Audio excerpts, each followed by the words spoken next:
Hello and welcome to another episode of Sermon Braindump. My name is Scott Dalen, an ELCA pastor in Southwest Iowa, and I present these videos every week for a couple different reasons. The first of which is to take my brain out of the mode of background work over the course of the week and move into the process of preparing the sermon that I will preach to my congregation for the weekend. That's the first. And the second is just to allow you, the viewer, who have come across this video for whatever reason brought you here today, whether you are a regular viewer or even a subscriber, in which case, thank you, I appreciate you, or whether you just happen to stumble across this random crazy ramblings from this oddball ELCA pastor. But regardless, to gain some different insights into the assigned text for the week. So that is why I do these. This particular Sunday, August 25th, 2019, the 11th Sunday after Pentecost, the final Sunday of August, we're almost into September and fall and school starting. Actually, as I'm recording this, school is starting here in my community today. Program years kicking off, all of that happy jazz is coming right up with where we are at in the year. But our assigned text for this weekend comes from Luke 13, verses 10 through 17. Now, again, a continuation with where we have been at. We are still in what's known as the travel narrative, as Jesus is turned his face towards Jerusalem and is moving towards what will come to completion there. That's a long period within Luke's gospel, lasts the better part of 10 chapters, and Jesus will not get to Jerusalem until chapter 19, but we really won't even worry about that whole aspect of Jesus actually getting to Jerusalem until we make it around in the program year or in the church calendar, church year, whatever we want to say, to Holy Week, which is in April. So we're a long way away from that.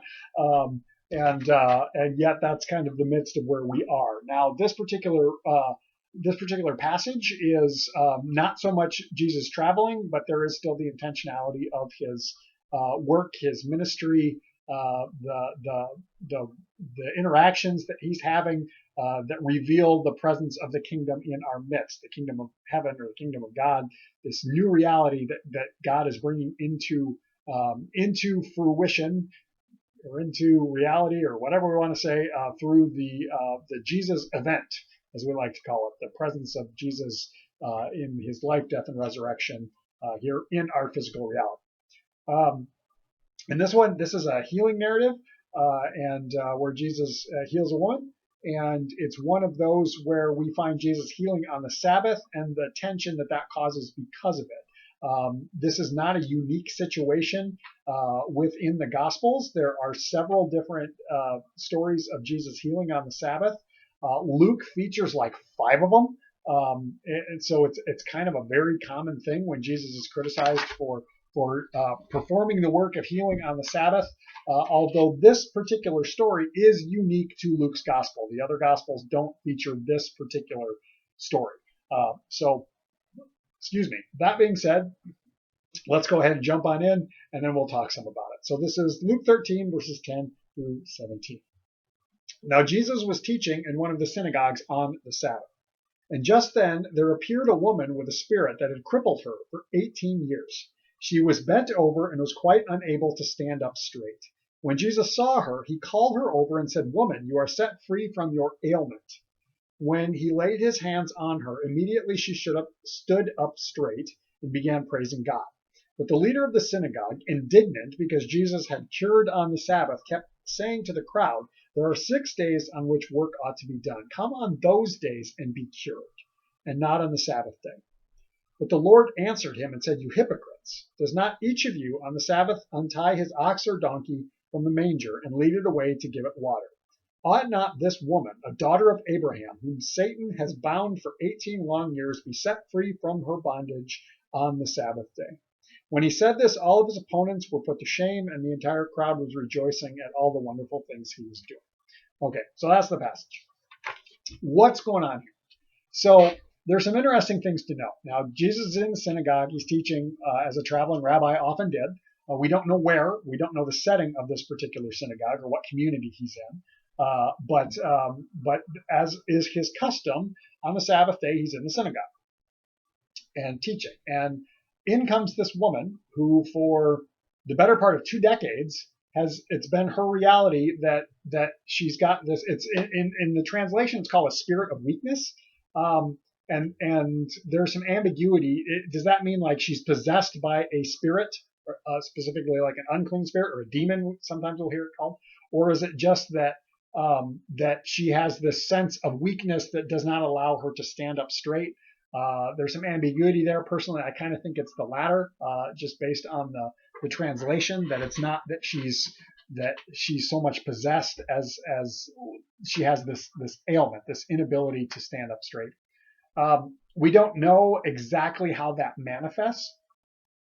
If she's completely bent down, if it just means that she's not quite able to stand up straight, so she's perhaps just a little more hunched.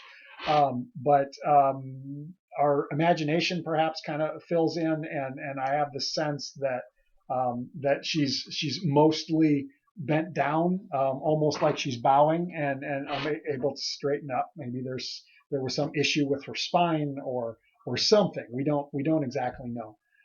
But as I read some different commentaries that talked about her quality of life, it's the sense that, if she's bent down without trying really hard and almost having to turn herself sideways, she would have nothing but a view of the ground. She's unable to look people in the face. She's unable to engage fully with that. And so this is kind of the sense that Jesus is hoping to unbind her from.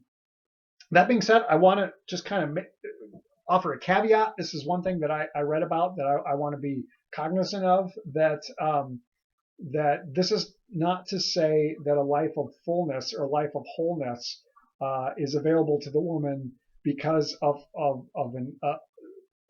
because her situation has left her differently abled. Sometimes we'll use the term disabled.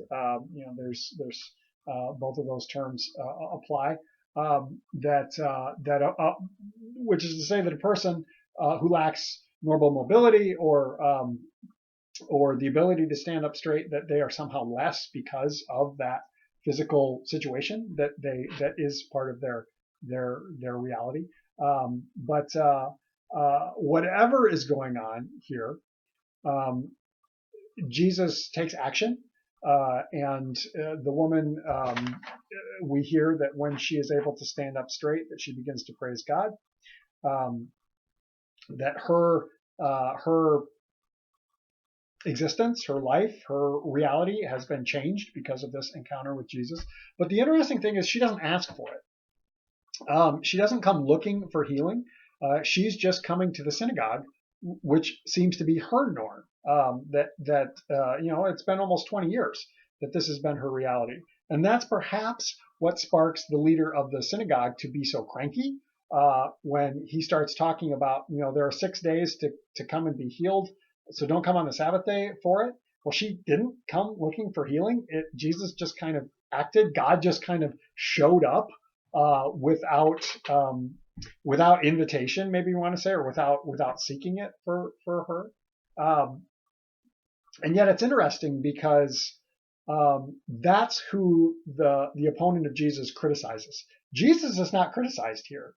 Some of the other narratives, when we hear about Jesus healing on the Sabbath, he is criticized, or they're watching. Sometimes we hear it described as they're watching to see if he will heal on the Sabbath so that they can entrap him. And this speaks into Sabbath law, of keeping the Sabbath, and what does it mean to keep the Sabbath and to do no work, and is healing considered work, and is the miracle considered work? If Jesus is truly a prophet, or if Jesus was truly of God, he would know better than to break the Sabbath, because even God rested on the Sabbath. And so these are kind of some of the different angles that are in play in this whole situation. And as per normal, Jesus kind of takes the norm and turns it on its ear. And when the criticism is happening, he says, how many of you, if you have an ox or an animal, a beast of burden, you release it, you unbind it, or loose it is the translation, and lead it to water so that it may drink, because that saves the life of that animal on the Sabbath day. And you can, and there's again, we got a little ambiguity again. There's a little ambiguity about, is Jesus saying that is considered lawful? Or is Jesus saying that, hey, look, even you're breaking the law by doing this? but pointing out some tension, some hypocrisy, that even those who would criticize have their own potential issues that they do. But then he says, how much more should this woman, who is a daughter of Abraham, who is already part of the community, who is included in the chosen people, the chosen ones of God, shouldn't she be unloosed as well from what hinders her to give her this life-giving action, to bring her into a more complete relationship with the community, to free her from what hinders her? That seems to be what Jesus is after. And so as we consider what's going on here, Sabbath law is the big thing. And what are we called to do? Are we called to hold to tradition? Are we called to hold towards rules and regulation for the sake of those rules and regulations? Or is the Sabbath about calling us into something that opens up the opportunity for a more complete existence, that which is life-giving? I don't know. That's the question there. There's perhaps the question of authority. There's the question of power or perceived power. Is that at play here? Those with power want to lord it over those without. Those who are in a position of prestige want to hold it over those who are already marginalized. And is that why the woman is kind of targeted very passive aggressively, or as opposed to Jesus himself being criticized? All of that is at play here, and raises some questions of, what are our faith communities really about? Are we about doing that which is life-giving, or are we about creating rules and regulations for how to do it right? That's kind of the question that I'm playing around with. Admittedly, that sounds similar to what I ended up preaching about a week ago with the last video and with the last sermon that I preached. But sometimes we need to keep hearing things. If you have thoughts, questions, comments based on this text, you want to throw them down in the comment section. We will continue the conversation that way. Otherwise, thanks for tuning in. Hope you have a great week. And as always, if you appreciate these videos and think they are of a benefit and you would like to support the ministry that allows me to do them, I will put the link to my congregation's website in the comments down below. Feel free to follow the links to support the ministry that allows me to do this if you feel led. If not, no biggie, no pressure to do that. But I want to put that out there if you feel that would be a benefit. Have a great week, everybody. We'll catch you next time.